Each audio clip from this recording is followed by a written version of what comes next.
Hi, I'm Patrick, and here again we are at CES 2023. This time we're in the Autel booth and we're going to learn a little bit more about them. So let's go.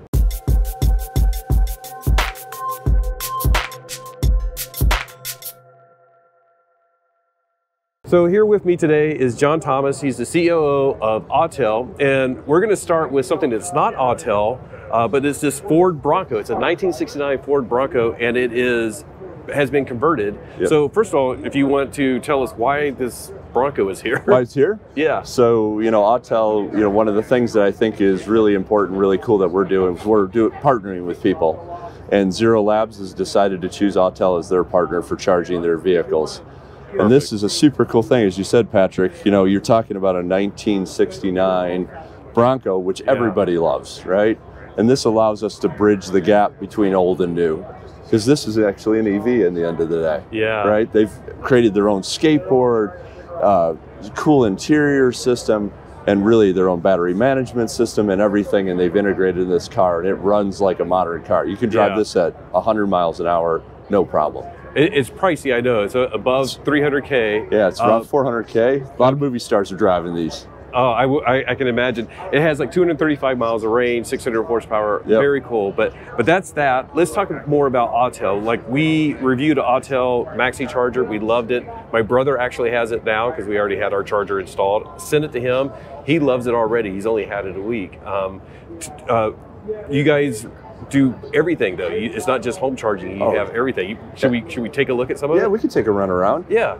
Everybody loves Autel because Autel could offer something for everybody, right? As you mentioned, we got the home charger, right? We go all the way through to high power charging. In fact, 640 kilowatts of high power charging. Wow. That's coming out this year. It's going to be pretty exciting. That's amazing. Yeah, our car can't take that, but I know there's cars that are getting closer and closer to needing more and more of that high level power coming in. That's right. And as we talk to the OEMs, they're getting really interested in a lot of different things, right? They're looking at not only passenger vehicles, they're looking at commercial applications. Right. So they want to be able to charge those big commercial vehicles pretty quick. So we're trying to fill that void and trying to find an opportunity for that.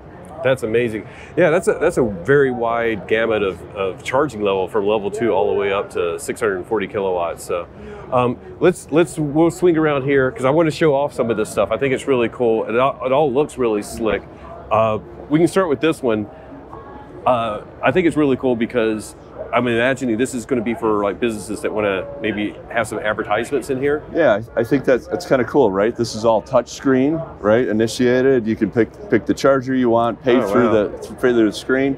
But the advertising component of that's really cool because if you're a charge point operator, which Autel doesn't intend to be, those would be our customers at the end of the day. We're giving them another way to make money, right? By advertising, because not everybody's an EV driver yet. That's coming. But until that time, they got to still make money somehow, right? They charge for electricity, but they can do a little bit of advertising. What's also interesting about this is we see a big opportunity for a communication portal. So this is a I don't want to say machine, man-to-person interface, right? At the end of the day, where a town can communicate their message, a car dealership can communicate their whatever they have going on. But more importantly, Autel has been in the automotive business for 18 years. Wow. So you don't think about Autel that way because you don't see Autel every day. Autel's in 500,000 repair shops around the world. We make automotive diagnostic technologies to diagnose your car, your engines, the systems on the vehicle, your battery management, all that stuff, which is super cool when you get into this area. We said, how do we take that understanding of a vehicle and get in the EV space? And what we did was we said, okay, we understand how to make pads and all these things that diagnose the car. Why can't we biggie size them, make them into chargers, and make them these user interfaces that maybe eventually we would play video games on this while we're sitting in our car charging. Oh, that would be interesting. Yeah, isn't that very cool?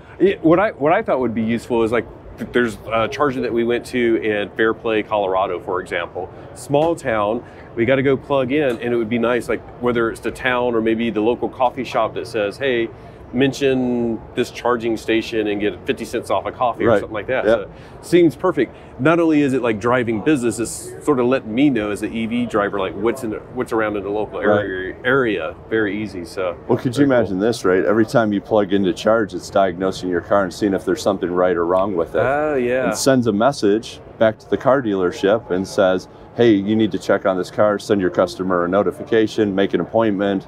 They haven't had their wheels rotated in so much time. All those kind of things are things we see that could come in the future that we could be part of. That's very cool. I'm going to give instant feedback right here. So we do EV YouTubing, you know, so we're sort of data nerds. And some of the charging stations are just, you know, you're getting 120 kilowatts and that's all it'll say. Yep. You know, we love seeing more stats. So, you know, amps, how much power the car is requesting versus how much the station is giving out. All of that nerdy stuff. Yeah, right. If there's an option, not everybody wants that, but like, you know, maybe have a nerd button and we get all of that. So that's my instant feedback. Yeah, and some of that can come through the app itself. Oh yeah. Right. Yeah. We have our app as well that ties to all this stuff. But those are all information that we could even put up on the screen, right? Yeah. For the people that really want to get that deep into it. Yeah, there's a few of us EV nerds that we're going to want to hit that button or they go like, all right, give me all the nerdy stats and like show the charging curve as it's going. Happening. Yeah, that would be great to see. So, exactly. So yeah, that's really cool.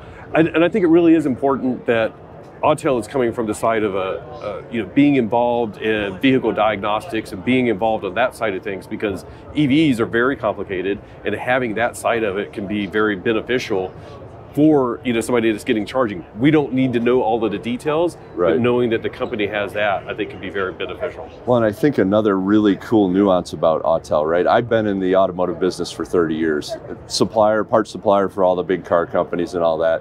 So, you know, a lot of the supply base, a lot of the car companies don't move that fast. Right. That's one of the things that Autel does, right? We get user feedback from the market and we actually integrate it. Mm-hmm. One of your other YouTube colleagues did a review on one of our chargers about the cable and cold and how it reacts. Yeah. I'm sure you're aware of that. We were kind of bummed about that, really, to see it, but we actually took that and we've actually made changes to our cable, and they're coming out very soon with a new, different cable. That's all we can really ask. I mean, it's the industry is changing so fast. Everybody's trying to like get caught up, basically, you know. So it's sort of like that's to me what we're really looking for is somebody that can adapt and, you know, can continually improve the product. So we want to always bring our product up. Yeah. Right. We don't want to stay static in the market. We actually, at the end of the day, our motto is we want to power the planet. In order to do that, we have to be the guys that want to power the planet, which means you have to adapt and change as things happen. So very cool. What should we look at next? This way, that way? Let's go that way. Let's go that way, because there's some pretty cool things up here. Let's go here, because there's some people over there. All right, let's swing around here so we can get us in the shot. So what we're looking at here is we're talking about infrastructure. So we don't think it's only important to talk about our products, but how our products in the real world can be applied in a positive way to make it easy for somebody. So this partner is called Shoals. They came up with this system. This is above ground infrastructure. Mm-hmm. So instead of digging and trenching and all that stuff, all this stuff is like Legos. So they have tracks, right? They go from one charger to the next. They have a power cabinet at the end. You put anchors in the ground and you anchor this to the ground. All of this is waterproof, dustproof, and can be done outside, no problem. Even some of the ramps, you can drive over them with vehicles. Oh, perfect. So they got this kind of all figured out as a system. I kind of call it a Lego system at the end of the day. But this allows somebody to, instead of take months to install hardware, you can install it in a couple weeks. And then it looks like you have like entry portals, so like if you have to do any type of maintenance. Any type of maintenance, and they have their own connector system in there, so really quick, if you want to add another panel on, you go inside, open it up, you can put the new connections on and run another set of tracks. Because that's one of the big issues that like businesses run into. Is that's like, right. Yeah, I want to install a charger. Then they start looking at it like, well, I got to dig a trench, and I got to run cables, and then if there's an issue, then I got to dig stuff up. But this looks like it makes it very easy to makes it very easy. Well, you think about this too. Companies are growing all the time, right? Right. So I lease a building now, and in 5 years I outrun my building. My business gets too big. I got to move somewhere else. This is a frozen asset for them that they paid for. Right. Now they can unbolt it and take it with them and reinstall it in their new building. It's amazing. I haven't thought about that, but it's like we went through the same thing because we were in basically temporary housing situation where we're going to be for 7 months. We didn't put a charger in because it was only going to be 7 months. I didn't want to. Right, you didn't want to have to do all that. Yeah, so on a bigger, costlier scale, businesses are dealing with that. So we're super excited about this. We think this is really an innovative way. This isn't for every application, obviously. There's certain states and areas where you have snow plows and other things. Maybe it doesn't work as well if you got to cross roads, but there are a lot of applications for this we're seeing out there in the marketplace. So we're super happy to be partnered with these guys, with Shoals. And this is kind of what Autel's doing. We're bringing people together that are symbiotic, then it could help the whole EV thing explode. We're not just thinking about hardware only. And not trying to solve everything with Autel, but working with people that... Yeah, working with people, right? Yeah. We're trying to create these unique partnerships that nobody else is doing. Makes a lot of sense. Yeah. Okay. So we're talking about this next one here. So this again is another application. So if you look here, you have a light pole, commercial light pole for a parking lot. So as we go forward in EV and more EVs are deployed, people are going to want to put these in more and more places. Where's an ideal place to put it? In a parking lot on a pole. Right. So you think about a commercial application at a retail shop, right? I didn't realize this until I talked to one of our partners, but there's a lot of stuff going on with cameras and Wi-Fi and video and all this stuff that they're putting on these poles. And they're like, well, why can't we attach an EV charger or 4 EV chargers on this pole? And they built a cabinet inside. When you usually have a normal cement box, you can't put all this stuff inside the cabinet. So all their electronics, they have it set up like a database solution, and you could put all the Wi-Fi and all this stuff in the pole. People are super excited about this. Yeah, that's really cool. Like that was like a magic door opening up to see all the good stuff inside. So you think about this too, like deployment of EV chargers. Where are most EV chargers at a shopping mall? Right. They're in the back corner of the parking lot. Yeah. This customer that we were dealing with that wants to use this application, they're like, we want to put them in 20% of our parking spots. Wow. We want the experience for the EV driver to be as good as the gas driver. So we don't care so much about the charging. We want it to work, obviously, but we want to make sure they have viable charging. They don't have to walk from the back of the parking lot with their children across all those aisles and get to our stores. So this is really I would say a beginning step of mass deployment for the general population. And I'll step in with more feedback there. Like another thing that we think about is because like right now Liv's been in her wheelchair a lot. So when that charging station is way out there in the parking lot, it's actually very dangerous because in the wheelchair you're low down and you're like got to go wheeling across the entire parking lot. You're going aisle to aisle to aisle to aisle. Yeah, yeah. So the closer they can get these to the entrance of the stores, the better for numerous reasons. Same thing with small kids. Like you're got your kids in tow. You don't want to go across a big long parking lot where the kids disappear. Right, and they're not. One of the things we talked about was icing, right? Yeah. Because if you start putting these in all the parking lot, you're gonna come and there's not. That's why they want to put enough of them out there, so it doesn't matter if somebody parks in the spot or the cable's long enough to reach around to go 2 spots over. So they're trying to think about all those things so that really think about the ecosystem. And I think that's where Autel is also headed, right? We're not just thinking about hardware, we're thinking about the entire ecosystem and how to do that in the best way for everybody. Right, that sounds great. We're really excited about that. Next up, what is this one? So this is a DC 240 kilowatt charger. And what I think I want to do today for you guys is show you what's on the inside, because I think it doesn't matter what's on the outside, it matters what's on the inside. And if you ever had the chance to look inside of a charger, a lot of them look like a Home Depot project. This does not. I have seen a couple. So I hope. By the way, I like these handles a lot. Yeah, the handles are really good. These are really good nice. handles. Very robust. I'm just going to point it out real quick. It actually makes it easier to plug in, robust as well. Like I've heard good reliability about these, but I love the handle versus trying to. You got to really something to hold on to. Yeah, these are great handles. Especially when you're in like cold, wet weather or whatever, you can really got it. And they're a little bit heavy. They're always heavy because of the bigger cables. But so if you look inside this thing, you'll see something that you would never see somewhere else. So it almost looks like a computer mainframe at the end of the day. But if you're an engineer, this is laid out with execution in mind, right? We wanted our device to be easily serviceable from the front.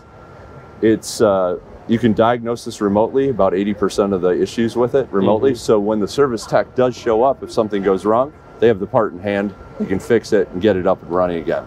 It's all about uptime, right? You guys know that. You guys experience it, everybody lives it. If something goes wrong, we want to make it easy.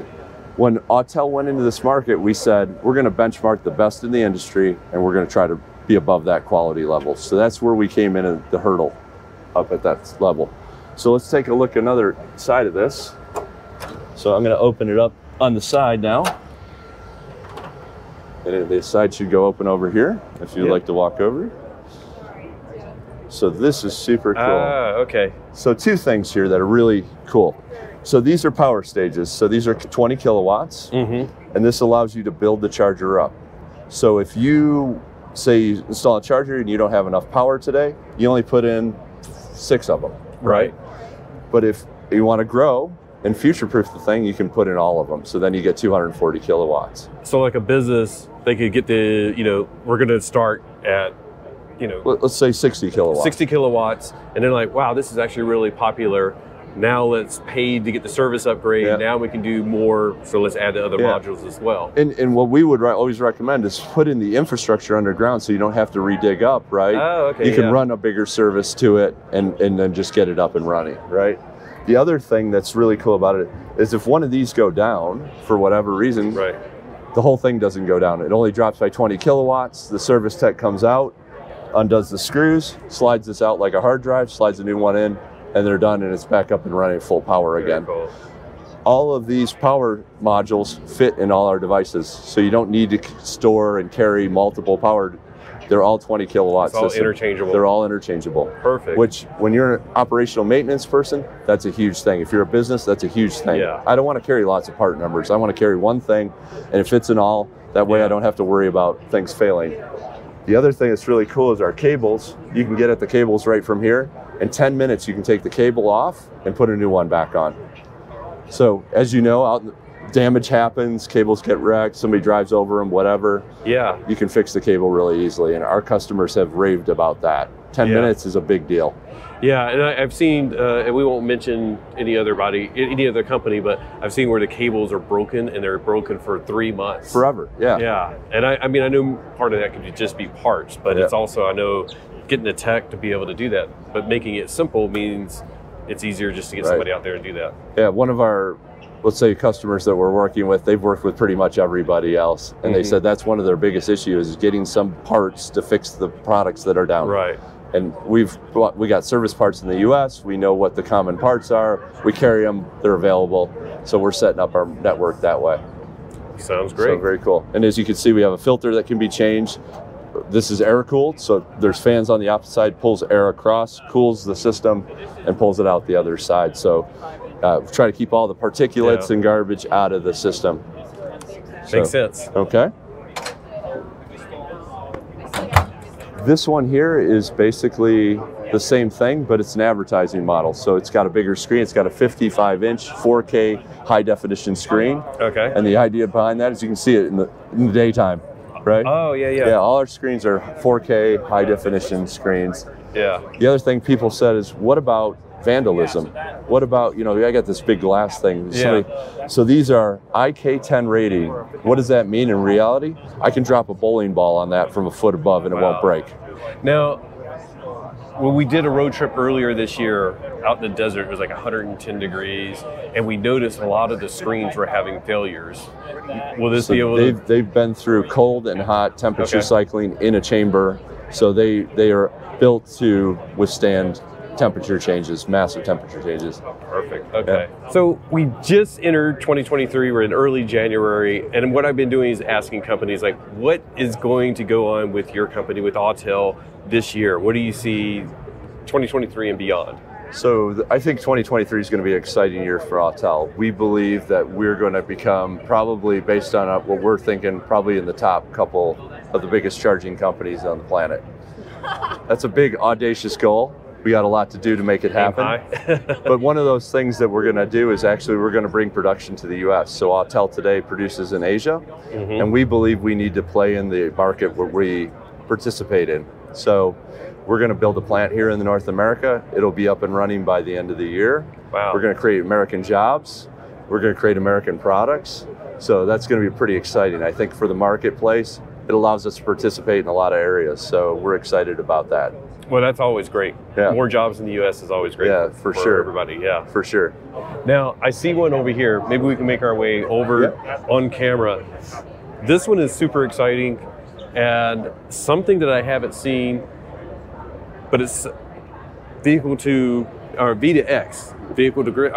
We call it V to X because it's more than vehicle to grid. Okay. We call it vehicle to home. So the X stands for home, business, grid, whatever you want to put the energy. Maybe it's vehicle to vehicle in some cases, right? Maybe there's an application where you want to take energy out of one vehicle and put it in another vehicle for some reason. So, you know, the idea in this space, it's limitless, right? That now we're starting to think about how to move energy across different ecosystems, how to create microgrids in a home or a business, how to peak shave energy costs when the air conditioning system comes on the roof of a building and all of a sudden the energy spikes in the summer and you go, if I cross this threshold, now I'm going to get charged X amount of money by the utility. Yeah. But now I can take all the energy out of the cars in the parking lot and put it into that building to offset that need. And that is actually already happening today. Oh, that's amazing. And that's something that like I didn't understand. A couple of people explained it to me, but it's called peak demand. Peak demand. So if you guys don't know, like basically you get charged a certain level, but if you exceed that, you get like hit with peak demand. And it's expensive. Expensive, like basically penalties for hitting too much. Using too much power. Right. So an energy utility gives a building so much power and says, and you commit, I'm going to use this much power. Right. But as soon as you go over it, you get penalized. Right. And you don't get penalized for that day. You might get penalized for 6 months at that level. Right. Yeah, I heard. It's very serious. Yeah. It's not a big thing. And who pays for that at the end of the day? Consumer does. Right. Because it goes into the cost of goods. It goes into everything. So we don't want that to happen. So the idea behind this, and I have this vision, right? Maybe I'm a crazy EV guy, but at the end of the day, I think V to G or V to X or V to B or whatever you want to call it is going to become the standard at some point in time. As we have mass adoption of EV vehicles, one of the things that is the biggest challenge with the energy sources is how, at the end of the day, do we take renewables and store them somewhere? Because California, for instance, you guys live in California, we make more renewable energy than we can use today, right? And we sell it to other states. We even pay other states to take it because we don't want to waste it at the end of the day. You can't just keep energy unless you store it somewhere in a battery. Now we will have this big bank of batteries of vehicles all over the place that we could store energy in and displace energy when we want it.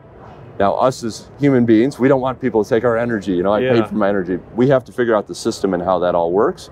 But if it's all smart, you're getting paid when they take it, and you're paying when it's put back. Right? Yeah. And maybe you get more for one or the other, right? For them doing that. Yeah, I mean, there's going to be some profits taken somewhere along the way, but in the end of the day is like, if you can like reduce your cost by selling some energy, then it becomes a win-win. Yeah, it's a win-win for you and everybody, and it offsets the grid need. We don't have to build bigger infrastructure.